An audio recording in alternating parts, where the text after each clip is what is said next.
Hey, happy Wednesday, everyone. It's Meredith. I'm here with our message for the 2nd of March, 2022. Happy new moon in Pisces today. Check your time zone. It's happening here at 12:35 p.m. We're tuning into the energy atmosphere, as you know. We're using Rider-Waite Tarot for our message today and some of our favorite oracles. So let's get into those. Thank you for being here, for your comments, for your viewing, subscribing, sharing, all of it. So appreciated. All right, the wisdom of the oracle, the collective divine oracle. What does it have to say for us today? Regeneration. This is another one of those fantastic cards out of this deck. Wisdom of the Oracle by Colette Baron Reid. This is an excellent one to have in your collection if you collect oracle cards. Regeneration. We've had a lot of that going on. We've seen a bit of the Tower. We've seen the Death card. We've seen chaos on the foundation as our world evolves, right?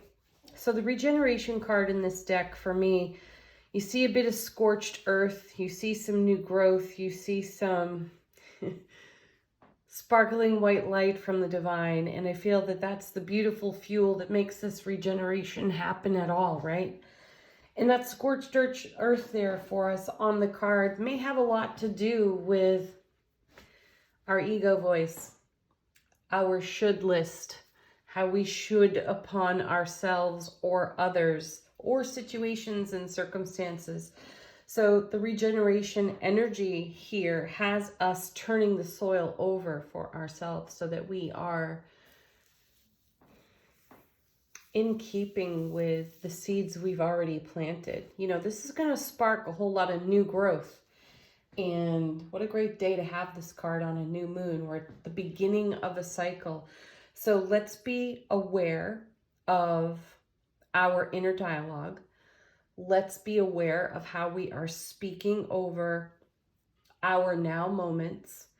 And let's most certainly be aware of how we show up in our soulful presence for ourselves in self-relationship and in connection with the divine souls traveling right alongside us. Okay, from angels and ancestors, what do our angels and ancestors wish to say today? Oh, awesome. Seer. This is like the high priestess. See beyond the current situation. Yes, exactly. See beyond the current situation. Things don't always look ideal. Things don't always feel ideal. We talk a lot recently about taking a look at the horizon. What's on the horizon? Our excited anticipation for cultivating energies that support our 10 of cups, ace of cups, 10 of coins, 9 of cups, like we saw on Monday. The journey there, though, can be a little crusty at times, can't it? I was sharing with one of my oldest and dearest friends just yesterday. I was sharing about letting go. It's not something I've necessarily excelled at. And patience is another issue. Historically has been an issue for me. I'm a good old toe tapper, heavy sigh, eye roller when it comes to waiting. But that's the uncomfortable kind of waiting. That's the I want to control the situation and I want it the way that I want it kind of energy. So the seer and regeneration together asks us to take a different perspective. And this is not the first time we've had this message recently. Being in the journey, occupying our soulful presence and channeling this through our waking human consciousness is a miracle every day. And being in that journey allows us the opportunity to see the grace offered to us from the divine. Though if we're tapping our toes and sighing heavily and rolling our eyes and wanting to stick our hand in the pot and control outcomes, we end up scorching our own earth with our ego. Well, with the inflamed ego, our passionate, inflamed ego. And where does that get us? I was also just listening to one of my favorite readers, the Aussie Goddess, on YouTube. And she was talking about bullying in one of her readings and not giving energy to the bully. These folks are energy vampires. They are getting fuel from our fiery reaction to their behavior, attitude, opinion, whatever it is, right?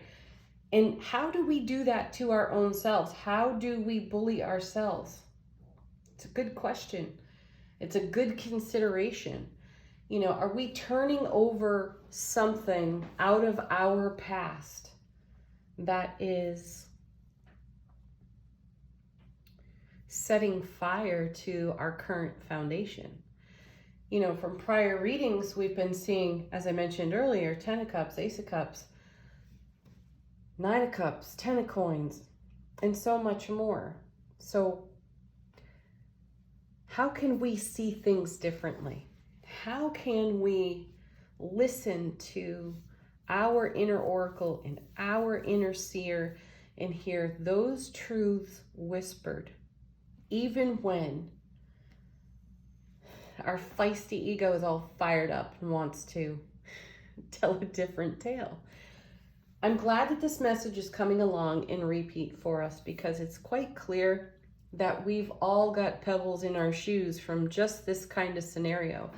But there is a I can't say it.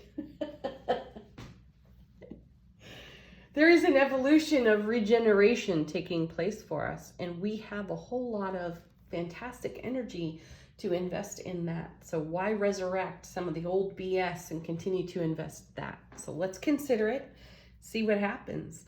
Rider-Waite Tarot, Energy Atmosphere. According to the tarot today, our first card is, look at this. Look at this, the Four of Wands.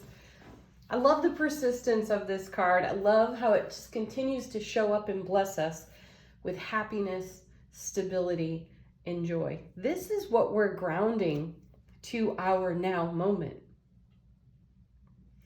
And while we can all validate and appreciate and have gratitude for the journey we've walked so far, even when we've set fire to a few of our own foundations,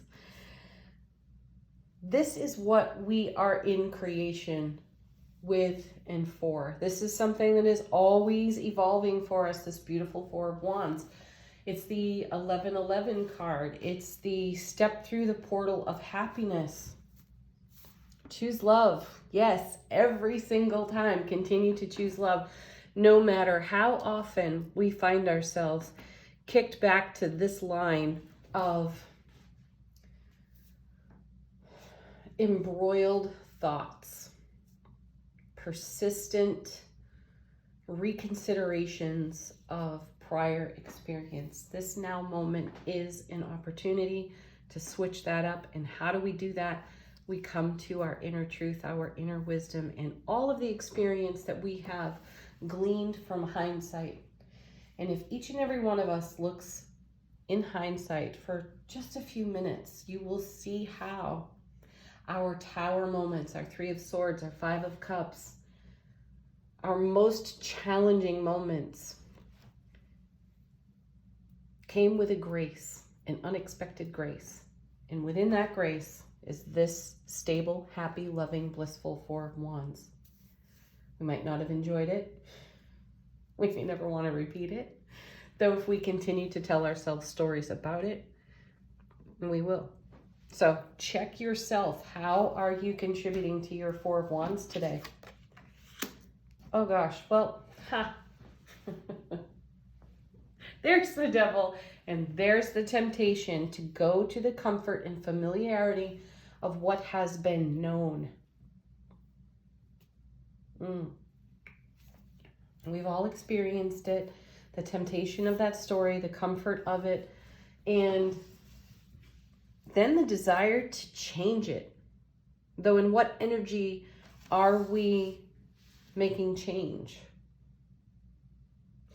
You know, if we're not choosing something different, we're not changing it. It's as simple as that. So the devil is a beautiful card right here, because the devil is going to show us exactly all the things that set fire to prior foundations, that brought the tower down for us in the past, that even compelled us to tear down our own towers, because this is what's emerging, this beautiful Four of Wands. This is what's coming through all those cracks, right? That's what's regenerating. This is what we hold a vision for. This is what we see in our, the beautiful mind of our heart. That's our broadcast. That's what goes out into our sphere of influence. This is what creates this beautiful energy over here. And I am not a fan of, and I've said this before, so bear with me, I'm not a fan of the belief that the ego must die. The ego has a place. It really does. And it provides incredible contrast for us, because how do we know discomfort and fear without also knowing love and happiness? They highlight one another, they contrast one another, and that's where the choices get made. That's where we choose differently, because the love, the bliss, the joy, and the happiness is exalted energy. And that's what we have the opportunity to live in, on, upon, with our Four of Wands. And it seems so simple to ask the question, why would we choose any differently? Contrast and perspective become very important to us in answering that question for ourselves. All right, let's see what the next three cards bring us.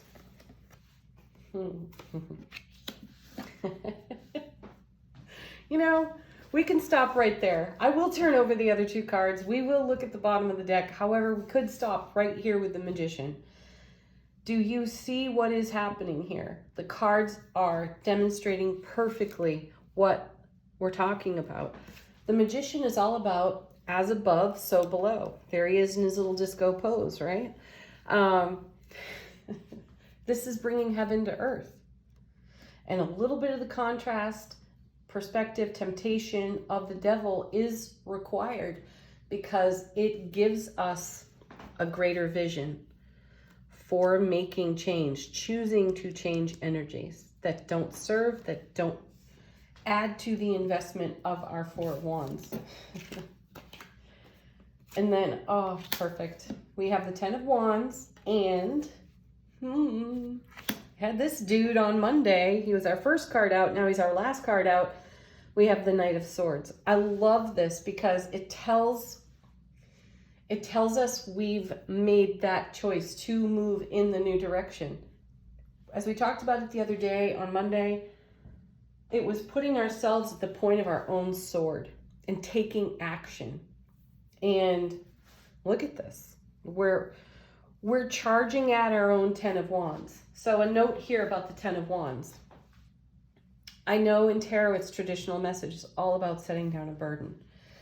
And the burden is the temptation to go into old stories and tell ourselves this or that. It's not necessarily in support of the vision that we hold for ourselves, because it doesn't look like things are ideal from one moment to the next at times. So do you cave? Do you throw in the towel? Do you stop? Do you give up? No, you don't. You hop on your horse and you charge like the Knight of Swords right at the heart of your own dream. Temptation be damned here with the devil, right? That story will pop up. It's all in how we receive it. So coming back to my point of the Ten of Swords, is this really a burden that's being carried here? I see it as a collection of the aces. The Ace of Swords, passion, creativity, enthusiasm, raw talent, and putting that to use, to work, to leverage in our journey.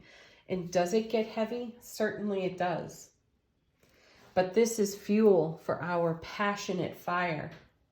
And that's what creates even more regeneration. How do you know the weight of those aces? Unless you heft them all at once. and make the offering of that energy of those aces, those collective aces, to bringing heaven to earth, bringing heaven to earth on the foundation of the Four of Wands. These 4 wands can hold up all 10 of those wands. Are we going to talk ourselves out of that? Maybe sometimes we will. Though that's the fulcrum. That is the point at which we choose change. And we choose change by listening to our inner truth. Wow. Those are awesome cards. Let's see what's on the bottom of the deck. All right.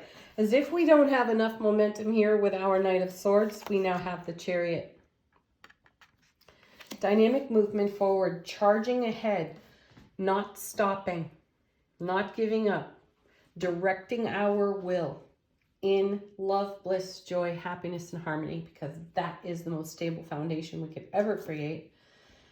And then we have the Queen of Coins. This is the grace that I'm speaking on. You know, mentioning patience, you know, wanting to control situations. This is an energy that's being recycled and changed up, and the grace in the journey is embodied by the Queen of Pentacles. She's what we don't necessarily see when it looks like all things are falling apart and the tower's coming down. One of the readers I so enjoy calls her the Queen of Velvet Waiting. She's not impatient. She's not tapping her toes. She's not sighing heavily. She's holding an Ace of Coins, which is a doorway of opportunity to the Four of Wands. So bring the full measure of your 10 of Wands through this portal. Charge ahead dynamically, listening to your inner wisdom, experience, your own inner oracle. Bring heaven to earth through this portal, like this queen. Doesn't matter how tumultuous the journey, how uncomfortable it gets at times, continue to do that. And then, here it is again, the moon sticks with us. This card has been showing up over and over for us, bringing us the message that something is emerging. We do have a new vision, we do have a new perspective, and it is rising to the surface of our awareness right here on the Seer card. And one more, maybe I'll keep going. 7 of Coins. I love this card because this is the epitome of potential impatience. We want the bounty, we want the harvest, and we've had to invest a lot of sweat equity in that. So we're looking for the reward. We are tempted to rush the process, though that's not a possibility. This is an opportunity to step into the grace of this queen and allow what is emerging to show up on our foundation. And just for fun, because why not? There's the Wheel of Fortune. Divine delivery system. Allow the divine to deliver its grace. Ace of Swords underneath that. Okay. Well, that's a beauty of a reading right there. We are now going to do angel answers. If you have a question, this is a great time to ask it. Let the angels bring you a personal message, or allow the deck to confirm something for you.